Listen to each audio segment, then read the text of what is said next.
All right, we got SummerSlam. The good. Roman Reigns is now the biggest babyface in the damn company. What was this? 10 million views in like 6 hours? Yeah.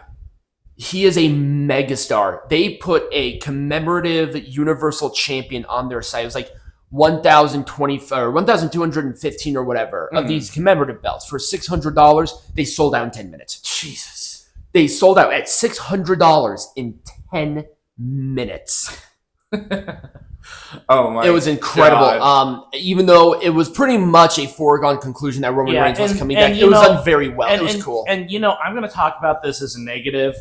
I felt like the show was a little too predictable for my taste. We'll talk about that in a bit. Because I'm sure that you agree with me on that. In a way. What I really liked about this is actually, oh God, what was I about to say? So when I put this on here, I saw a clear direction on what they're going to be doing for not only Survivor Series, but coming WrestleMania. Mm-hmm.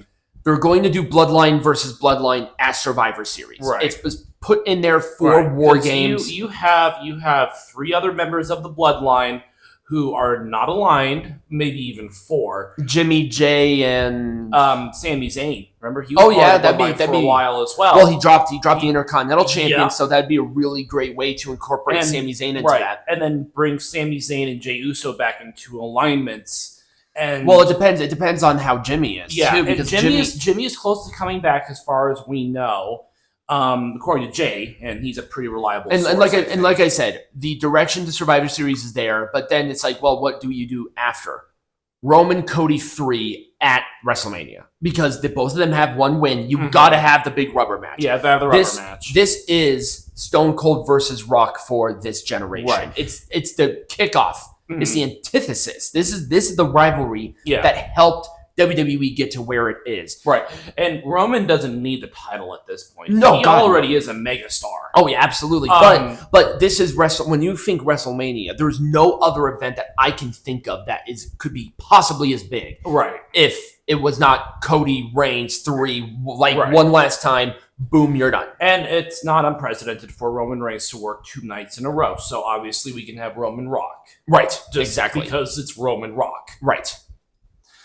This was fantastic. I love this. This was, again, predictable, but this was done so great. It was. In a way I can understand where you're coming from, but at the same time, the prediction of it does not ruin the enjoyment. No, it's like with a movie. Right. I can know exactly everything that's going to happen, even to the ending, but I don't care.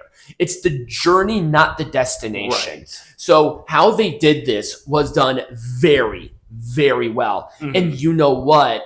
I know this is going to be weird, but I want you to hear me out. They are setting up Judgment Day, intergender war games. Oh, yeah, they're probably with Rhea Ripley and Liv Morgan. So you'll have Finn Balor, Liv Morgan, Dominic Mysterio, and churning somebody, probably JD McDonough. Yeah. You could keep him there. And then you'll have Damian Priest, Rhea Ripley, Finn Balor. No, not Finn Balor. Oh, not Finn Balor, I'm sorry.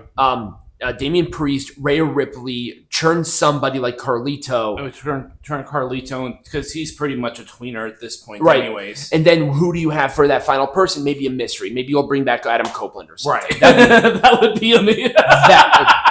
Could you imagine if they brought back Adam Copeland? Just for that one match. That would be incredible. But you're setting up a fantastic way to have a Judgment Day, and also the first ever intergender, because WWE's pushing the bar. They're really putting these people in a different light, and it's not like they've been out of the realm of possibility. Rhea Ripley had a match with Akira Tozawa, so you have a year ago. Right, so you have a Raw Civil War and you have a SmackDown Civil War. Exactly. You're setting up war games with something like this. And I think it would be really cool, especially if they're going to be really wanting to push the buttons, to really sort of push those buttons. Let's see where we can go with this. Yeah, let's see if they can bring Edge back. That'd be awesome. AEW. This, despite all the controversies, Logan Paul continues to impress me. Oh yeah, he had a pretty good match. The athleticism, the back and forth with these two. They wrestled like they hated each other. Right. And that's exactly what needed to happen. That springing up, turning your body, landing on the top rope into that moonsault was incredible. Just of how far he got. Yeah. But just Logan Paul's incredible wrestler. People are so weird about it. It's like, you can't hate the guy for the athleticism. It's like the guy wants to do this clearly. Right. But LA Knight winning was awesome. People lost their... We needed that. LA Knight needed that win. Yeah, he absolutely did. And I think this will really help out with the United States champion because LA Knight is one of the more popular guys on the show. This match was awesome. This was probably CM Punk's best match since he returned to wrestling, period. Yeah. End of story. Better than all the MJF matches. Better than the Hangman Page match. But there was an actual storyline behind this. These two these three hate each other. Let's actually be honest with ourselves here. No one here really likes each other. Right, but this was just done so great. Everything about it was awesome. And CM Punk took the L. Yeah. I think it really actually played into the story a lot better. Well, yeah, anyway. because CM Punk is he's the betrayer. Right. And so we need to stick around with him. We stick up for him, against him because he is the betrayer. Right. And Seth Rollins, he literally yelled at him, "We don't want you here, blah, blah, blah," which almost puts a sense of CM Punk, did he really lose sort of mentality on this. So I just love this. Yeah. The bracelet thing, people bitch about it, but I'll talk about that during the negatives. It works with this rivalry a lot just because of the significance of what it is. So we'll move on. This was awesome. Yes. We knew it was going to happen. Yep. Balor's betrayal of Priest was predictable, but it was done great. But it could have been done maybe better. It could have because Finn hit him with a move, and Gunther still had to hit one more move for the big pin, which I think was a waste. It's like it should have been Balor hitting him, Gunther hitting the big finish, done. Yeah.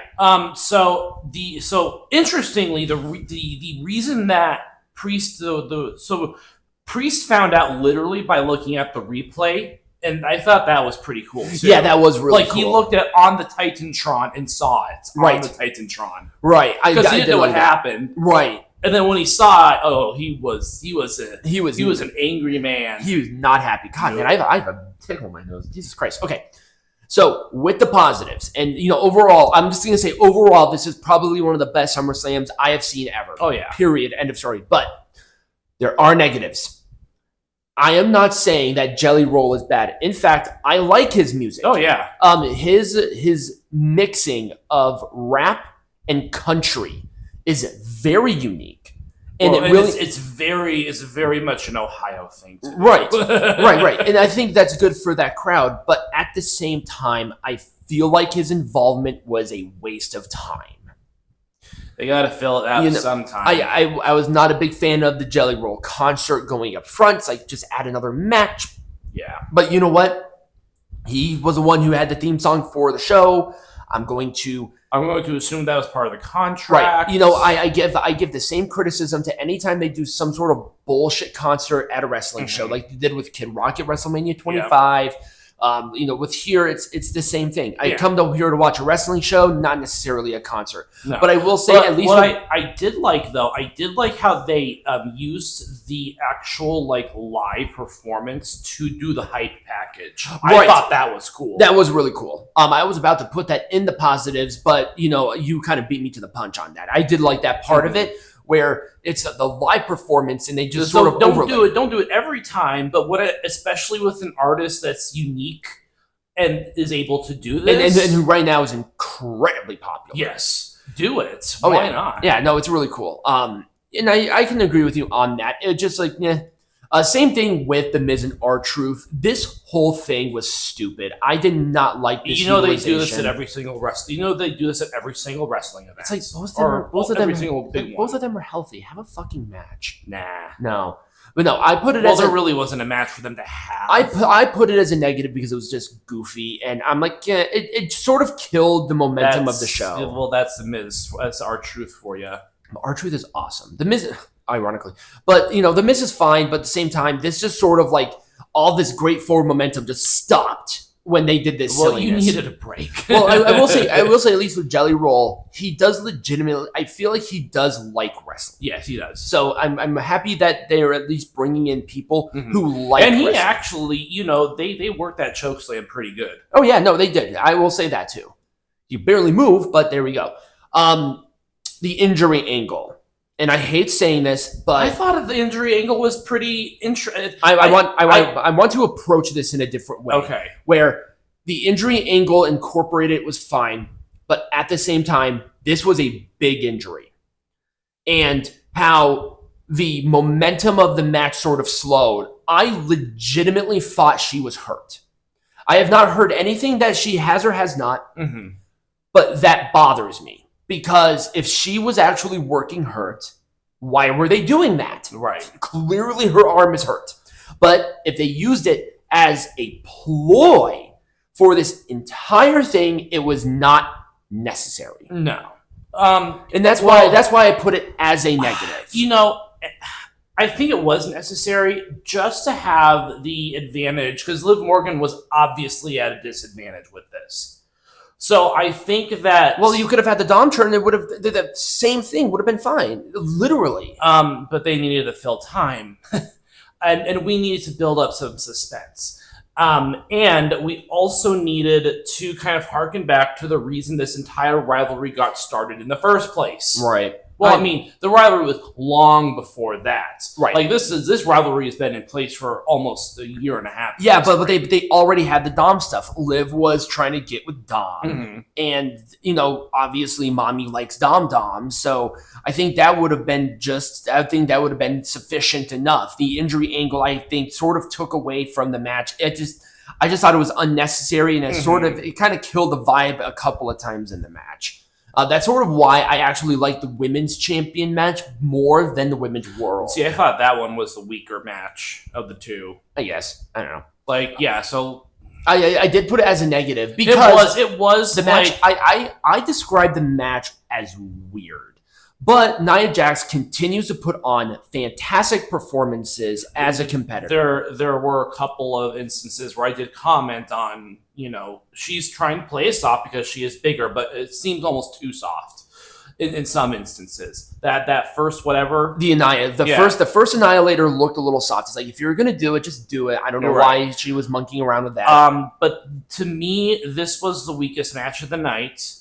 And I'm coming this based off of a build factor. It was not built as well as the other matches. Well, there really wasn't a lot of baggage going into this match. Keep in mind on how Nia got the shot. Right. She was the queen of the ring. She won the queen of the ring. And I could say the same thing about Gunther, and I thought that the Gunther, the lead up to it was a little bit stronger, but not much. Right. I mean, again, foregone conclusions. Right, exactly. We all knew what was going to happen, especially with Tiffy. Right, I agree with that. But now, I brought it up, and let's talk about the bracelet. And I'm not saying that the bracelet is a negative, but I'm going to talk to the fans because the reaction of the bracelet, it's not about you. The item that Drew McIntyre has is not important to you. There's no perceived value for you. The value is to Punk specifically. It's not the physical thing, it's what it represents. Right. It's the personal aspect of the bracelet. Right. It's not the value of it. It's the value of it to Punk. Right. Drew McIntyre has this bracelet that Punk clearly cherishes. It's not a title. It's not something that's going to be put on the line because we're not in the McMahon era. But this adds the layer of complexity. Right. The only other thing that you could legitimately put in this position to make it feel like that is if for some reason Drew McIntyre kidnapped Larry. Right. This is literally the same principle. Right. It's like, why am I fighting? Here is the reason. Right. And wife, dog. And see and Punk has always had an affinity for things like this. Yes. He's always had this. And Drew McIntyre, ever since he turned heel, has always been the antagonistic asshole. Yeah. That's just the way it is. So people complaining that, I don't care about the bracelet. That's not the point of the fucking bracelet. It's not the physical bracelet. It's what it represents. Right. It represents why Punk is fighting. Right. Why he's back in WWE. Right. Wife, dog. Outside of that, who cares? Right. All right. It's so stupid. Yeah. And then finally, one more thing. The gigantic Solo Sikoa elephant in the room is Solo Sikoa. Solo Sikoa is put in a very hard position here as being shotgun to the main event scene as quickly as he has. He went from, he never won the NXT champion. Mm-hmm. He was the North American champion a couple of times, I think.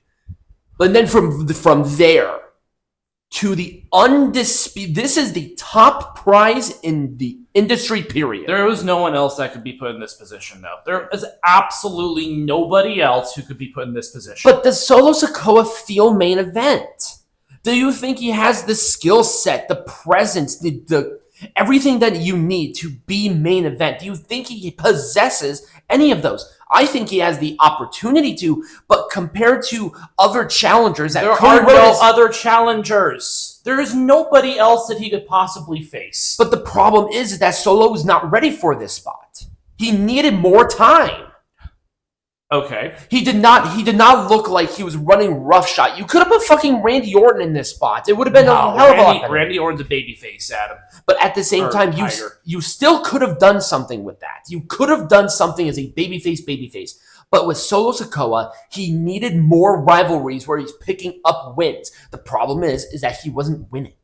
Yeah. Yeah, he beat Cody Rhodes once. Here's a cookie. What part of that makes him main event?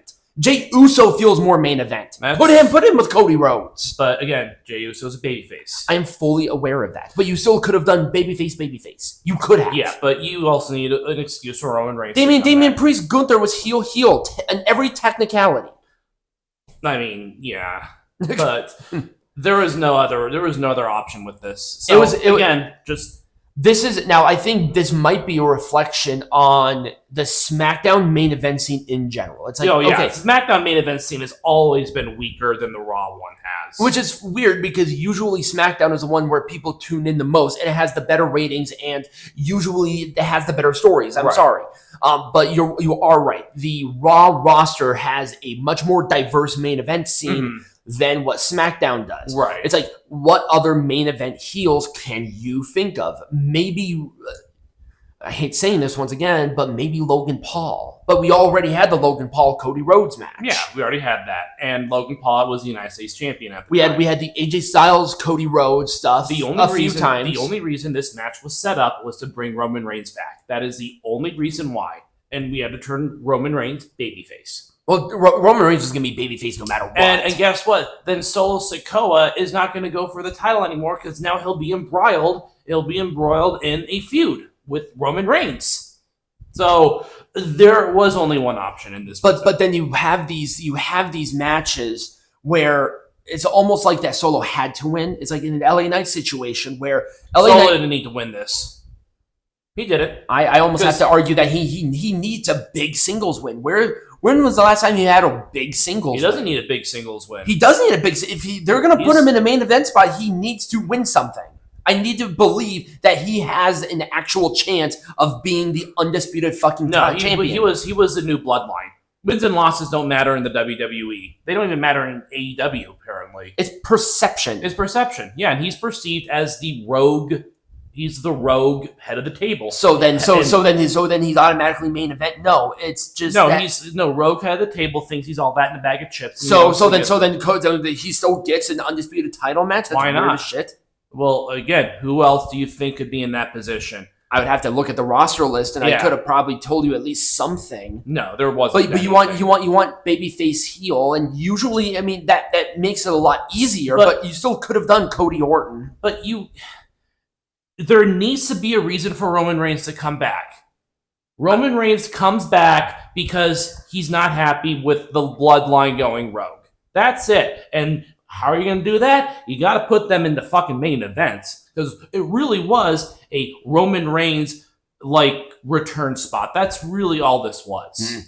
I'm still putting it as a negative because with Solo Sikoa's value as a main eventer is dropping. You know he's not going to beat Roman. That whole rivalry is going to be all Roman, and he's probably going to pin Solo. So then now Solo's going to be relegated back. Is he going to be more dangerous? Here's the thing: who knows? If he's a heel, who knows? If you know what, if they want to do this is kind of weird. But what if Solo pins Roman?